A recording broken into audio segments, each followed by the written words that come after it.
Hello everyone, RJ is back again.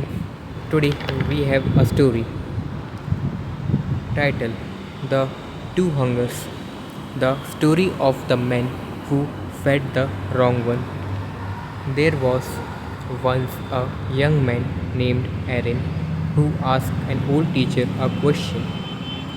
Why does my mind always run toward comfort?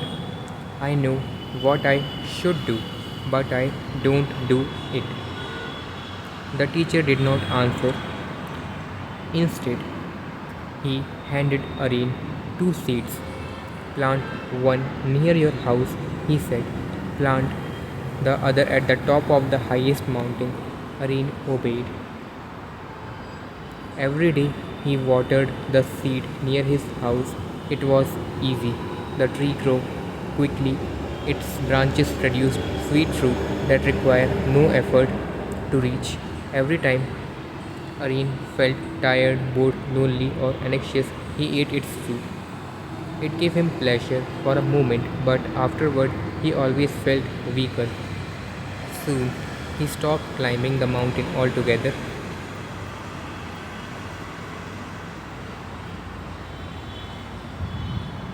Months later, the teacher asked, how is the mountain seed?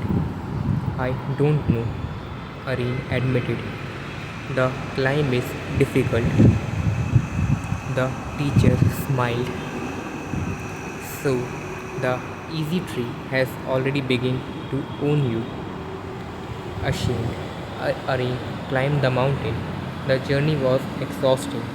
His leg trembled, his lungs burned. Many times he wanted to turn back, but when he finally reached the top, he found the second seed had barely become a tiny plant. There is no fruit, Areen complained.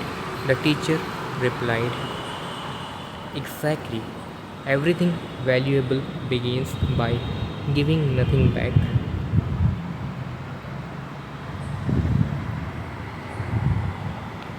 So Areen returned the next day, and the next, and the next. For a year, he climbed without reward. People laughed at him. Why suffer? Stay below. Life is short. But Areen kept climbing. One morning, he reached the summit and discovered that the tiny plant had become an enormous tree whose roots wrapped around the mountain itself. Its fruit was unlike anything he had ever tasted. I did not give pleasure.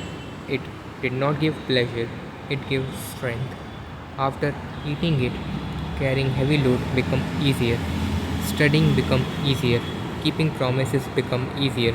Resisting temptation become easier. The mountain had changed him. The teacher then revealed the truth. There were never two trees. There were two versions of your mind. The tree near your house was immediate pleasure. Every time you fed it, it demanded more while making you weaker. The tree on the mountain was discipline. Every time you climbed, it demanded effort, but quietly made you strong. Your life is decided by which tree you water. Year passed. Aaron became successful not because he was the smartest, the luckiest, or the most talented. He, s- he simply stopped asking, what do I feel like doing today? Instead, every morning he asked, what deserved to be done? When he became old, a child visited him and asked, what is the secret to a great life? Aaron pointed toward the mountain. The mind is like water. If you leave it alone, it always flows downhill toward comfort. You will never build a great life by following the natural direction of water. Every meaningful achievement is built by pumping water uphill every single day. The world remember those who built mountain inside themselves, not those who spend their life lying in the valley. Before Arun took his final breath, he whispered one sentence to everyone standing beside him. Your future is never stolen by one terrible decision.